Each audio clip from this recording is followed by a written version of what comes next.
Assalamualaikum warahmatullahi wabarakatuh.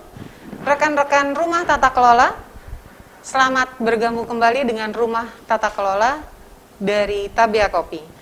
Bersama saya Nina Tambunan. Kali ini Rumah Tata Kelola mengundang narasumber yang merupakan bagian dari tim investasi, yaitu seorang investment analyst. Kita akan mencari tahu apa saja yang menjadi kriteria penting dalam pengambilan keputusan investasi dan bagaimana saja strategi yang perlu dilakukan dalam sebuah tim investasi. Sebelum kita melanjutkan perbincangan ini, izinkan kami melepaskan masker tanpa mengurangi rasa hormat terhadap protokol kesehatan di masa pandemi ini.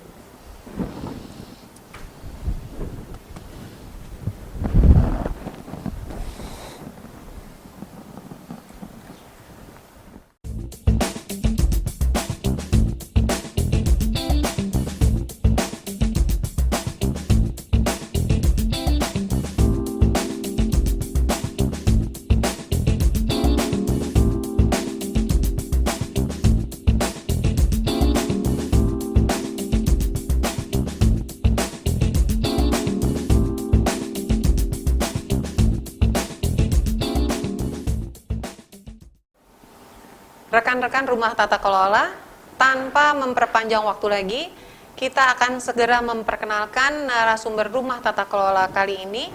Beliau adalah Ferhat Hussein, atau kita panggil Mas Ferry ya Mas ya? Ya, boleh, Oke, boleh. terima kasih sudah hadir di Rumah Sama-sama, Tata Kelola. terima kasih kembali. Semoga sehat selalu ya, keluarga Amin, di rumah amin. juga sehat Oke. selalu. Rekan-rekan, saya perkenalkan sedikit tentang Mas Ferry. Mas Ferry adalah jebolan Fakultas Ekonomi dan Bisnis Universitas Diponegoro. Betul, iya. Dan juga melanjutkan ke Master's Degree di Universitas Indonesia. Betul. Ya, FEB juga ya. Betul. Oke. Dan saat ini Mas Ferry bekerja sebagai investment analyst. Nah, ini dia Mas Oke. Ferry. Ini yang kita pengen tahu, investment analyst. Apa ini? Mungkin bisa diberikan gambaran untuk rekan-rekan Rumah Tata Kelola. Oke. Investment analyst sebenarnya adalah satu bagian, satu tim dari proses keseluruhan pengambilan keputusan investasi. Nah, tim analis investasi ini yang bekerjanya melakukan kajian, analisa, rekomendasi terkait instrumen-instrumen investasi apa saja yang akan dilakukan penempatan oleh sebuah perusahaan. Baik. Jadi, kita melakukan analisis top down dari mulai makroekonomi, mengerucut lagi ke industrinya, kemudian mengerucut lagi ke instrumen-instrumen investasi apa saja yang kira-kira sesuai dengan kebutuhan perusahaan atau sesuai dengan universe dari perusahaan itu. Jadi, seperti apa perusahaan ingin menempatkan investasinya, kami yang akan melakukan kajian, menganalisa, dan sampai nanti akhirnya memberikan rekomendasi apakah layak dilakukan penempatan ataupun tidak. Baik, sepertinya pekerjaan dari seorang investment analyst atau bisa tim ya, Yes, bisa betul. tim juga itu berat sekali ya. Berarti investment analyst ini menginvestigasi sebuah perusahaan, Ya. apakah perusahaan ini layak diberikan investasi, dilihat perusahaannya, dilihat secara mikro dan makroekonomi berarti Betul, ya. betul. Dan tidak hanya dilihat dari sisi laporan keuangan, Betul. tapi secara keseluruhan dari sebuah perusahaan, Betul. sehingga bisa diberikan dalam bentuk laporan kepada Yes. perusahaan di mana Pak Ferry berada. Betul. Apakah ini layak atau tidak untuk diberikan investasi? Betul, betul, Pak. Baik, berarti yang akan diberikan oleh seorang investment analyst adalah dalam bentuk laporan. Laporan. Apakah setelah nanti timnya Mas Ferry ini memberikan sebuah laporan, mungkin para manajemen atau direksi langsung memberikan yes, no gitu, tinggal approve atau malah menolak dari melihat laporan yang diberikan oleh Mas Ferry atau bagaimana? Oke. Dalam proses pengambilan keputusan itu, jadi setiap ada penawaran produk investasi akan dikaji terlebih dahulu oleh tim analis investasi. Dari tim analis investasi itu akan berdiskusi terkait penawaran produk ini. Let's say misalnya ada penawaran produk reksadana. Di internal tim analis investasi sendiri itu kami akan mengkaji dari berbagai perspektif, dari mulai makronya, industrinya, tata kelola si perusahaannya, atau tata kelola atau underlying produknya. Nanti dari situ akan dibukukan dalam suatu bentuk kajian atau laporan dan kami paparkan ke tim manajemen ataupun tim direksi. Nah, tugasnya direksi ini nanti yang akan bisa dibilang menguji ya, atau cross-check, mereview lagi terkait paparan yang telah dilakukan oleh tim analis.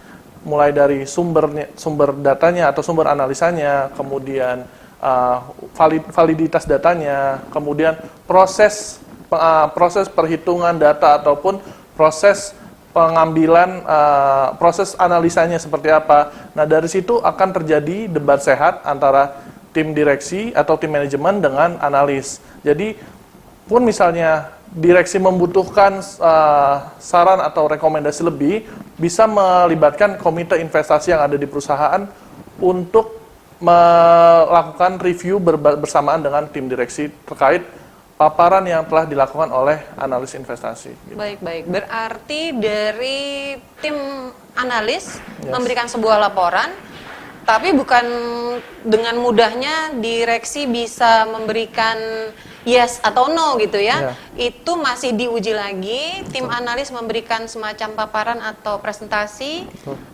semacam pertanggungjawaban atas apa yang tadi dibuat dalam bentuk laporan. Dan tim direksi juga ternyata harus memvalidasi ya, memastikan bahwa investment analis ini melakukan kerjaannya dengan kurang lebih dengan sempurna lah ya. Dan malah ada bisa debat sehat malah ya. Jadi tidak semudah itu. Baik. Oke.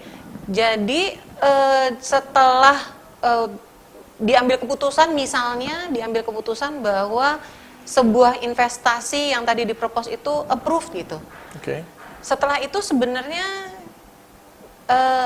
timnya Mas Ferry ini bagaimana dalam mengikuti perusahaan yang menjadi tujuan investasi tersebut? Sebenarnya tidak sampai situ saja pekerjaan tim analis investasi. Kami masih harus melakukan monitoring, masih harus melakukan review terhadap penempatan investasi yang telah dilakukan. Mulai dari misalnya kita membaca berita-berita terkait emiten atau produk investasinya, ataupun memonitor isu-isu yang hype terkait instrumen investasinya, sampai nanti kemudian bila kita memerlukan data lebih khusus, kita mungkin bisa melakukan site visit ataupun outlook terhadap si emiten atau investasi tersebut. Nah, dari situ kita akan terus monitoring dan bila diperlukan ada investigasi khusus terkait produk investasi yang telah dilakukan penempatan dananya gitu. Baik. Berarti sebuah tim investment analyst tugasnya bukan hanya memberikan laporan sebelum melakukan investasi, tapi juga bertanggung jawab untuk kelancaran atau efektivitas pemberian investasi ini. Betul. Jadi dimonitor bukan hanya dari jauh saja, bukan hanya dari outlook saja, tapi juga bahkan mengikuti berita-berita yang keluar, mungkin secara industri juga dilihat ya Mas ya? Oke, baik. Menarik sekali perbincangan kita dengan Mas Ferry kali ini, seorang investment analyst. Kita akan segera kembali. Kembali bersama Rumah Tata Kelola di Tabea Kopi dengan saya Nina Tambunan dan narasumber kami Mas Ferry. Tadi perbincangan kita sudah sangat menarik, saya akan menanyakan lebih lanjut. Mas Ferry, kalau sudah ada tujuan investasi, kemudian ternyata diketahui bahwa perusahaan yang menjadi tujuan investasi ini agak nyeleweng atau bagaimana gitu. Nah itu gimana tuh? Apakah ada memang yang seperti itu? Mungkin sebenarnya dalam praktiknya sebenarnya ada beberapa perusahaan yang mungkin menggunakan dana investasinya itu tidak sebagaimana mestinya. Tidak efektif ya? Ya, tidak efektif juga. Itu mungkin nggak akan saya sebutkan, namun kebanyakan inilah yang sering luput dilakukan terkait analisa tata kelola dari sebuah perusahaan. Sebenarnya, betul. Jadi dalam tim analis investasi sendiri, kami pun melakukan analisa terkait tata kelola si perusahaan itu, mulai dari rekam jejak manajemen, kemudian isu-isu atau kasus-kasus hukum yang sedang menerpa perusahaan tersebut. Iya, iya. Nah, sehingga akhirnya nanti bisa didapatkan hasil apakah perusahaan yang kita tempatkan investasi di situ melakukan praktik GCG yang baik atau tata kelola yang baik. Karena seringkali juga tadi seperti Mbak Nina sebutkan bahwa dana investasi ini banyak yang tidak efektif dilakukan. Mungkin saja terjadi dari si pihak perusahaan karena mungkin agak mendisclose terhadap si investor, jadinya karena mungkin mereka menganggap bahwa investor tidak mengerti core bisnis atau operasional perusahaan bagaimana berjalan sebagaimana mestinya gitu. Jadi memang ada yang beberapa yang disclose. That's why itulah analis investment atau analis investasi ini yang harusnya melakukan investigasi langsung, atau bila memang sudah isunya sudah muncul di media-media, ini yang harus dilakukan investigasi khusus terkait emiten tersebut. Baik. Berarti investment analis ini juga sangat harus diwajibkan ya, sangat detail dalam melihat tata kelola dari perusahaan yang dituju. Betul. Jadi tadi Mas Ferry sudah menyebutkan misalnya rekam jejak manajemen. Betul. Jadi perubahan-perubahan yang terjadi di perusahaan itu terutama di top manajemen mungkin ya. Iya, betul. Dan bagaimana pelaksanaan tata kelola mereka itu juga menjadi bagian dari tanggung jawabnya Mas Ferry. Betul. Kalau yang paling menjadi ya mungkin 2 atau 3 kriteria paling penting di tata kelola yang sangat diperhatikan oleh investment analis nih apa nih? Misalnya good corporate governance mereka nih, apa yang kriteria yang top 2 atau top 3 yang harus diperhatikan? Biasanya kami pertama melihat dari dari aspek legalnya. Apakah dari si perusahaan, baik perusahaan ini ataupun tim manajemen dari perusahaan tersebut punya rekam jejak hukum yang baik atau yang buruk. Pertama itu. Kemudian seberapa jauh si perusahaan dalam melakukan mitigasi risiko, baik risiko yang ada di internal perusahaan ataupun eksternal perusahaan. Selain itu ya, selain GCG itu, mungkin kami melihat dari seberapa besar atau seberapa besar aset yang dikelola, kemudian dari situ muncul misalnya apakah pengelolaan aset dari perusahaan tersebut itu sudah dikelola dengan baik sesuai baik pedoman atau POJK ataupun perusahaan aturan internal perusahaan ataupun aturan eksternal dari perusahaan tersebut, misalnya POJK ataupun peraturan kementerian, kurang lebih seperti itu. Baik. Berarti yang kriteria utama itu diantaranya adalah rekam jejak hukum. Itu sangat penting ya untuk melihat track record mereka. Kalau banyak sekali masalah hukum berarti harus dipertimbangkan gitu ya. Mitigasinya risiko mereka, dan juga bagaimana mereka mengelola pengelolaan aset mereka, apakah sesuai dengan SOP dari perusahaan sendiri atau juga dengan aturan yang ditetapkan pemerintah Indonesia. Baik. Terima kasih, sangat menarik. Sekali lagi sangat menarik perbincangan kita dengan Mas Ferry kali ini. Sekali lagi kami akan segera kembali. Rekan-rekan Rumah Tata Kelola, sebenarnya masih banyak sekali pertanyaan yang ingin saya sampaikan, justru timbul karena penjelasan Mas Ferry tadi. Tapi waktu juga yang membatasi perbincangan kita kali ini. Sebelum kita tutup, saya ingin menanyakan kepada Mas Ferry, ada nggak nih Mas Ferry, mungkin nasihat, kata-kata yang ingin disampaikan untuk calon pengusaha atau para pelaku usaha yang sedang menyaksikan kita saat ini?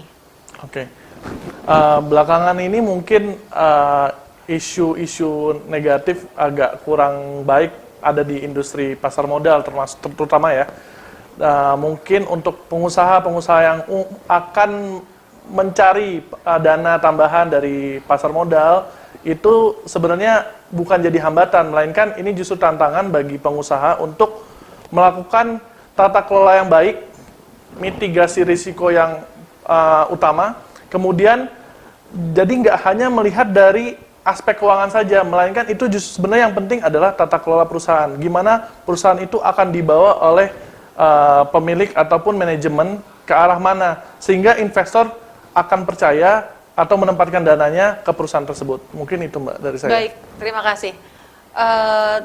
Mas Ferry, sekali lagi terima kasih. Kita akan tutup perbincangan kita kali ini. Mungkin saya akan ingatkan sedikit, ternyata investasi itu sangat penting dan keberhasilan dari sebuah investasi berefek sangat banyak, baik untuk pemberi investasi, penerima investasi. Jika investasi berjalan dengan efektif dan lancar, karyawan akan menerima hasil yang sempurna dan akhirnya nanti berefek, itu namanya multiplier effect terhadap lingkungan sekitar dan akhirnya juga memajukan perekonomian Indonesia. Terima kasih Mas Ferry. Sama-sama Mbak. Tidak lupa kita akan terus membantu pemerintah mengkampanyekan protokol kesehatan. Mas Ferry, silakan. Mungkin Mas Ferry ingat apa aja nih? 5M. Oke, mencuci tangan, menjaga jarak, kemudian juga mengurangi mobilitas, jangan terlalu jalan-jalan dulu, dan juga menjauhi kerumunan. Dan terakhir, tidak lupa menggunakan memakai masker. Sampai ketemu lagi Mas Ferry, terima kasih atas penjelasannya saat ini yang saya yakin sangat membantu untuk siapapun yang menyaksikan Rumah Tata Kelola saat ini.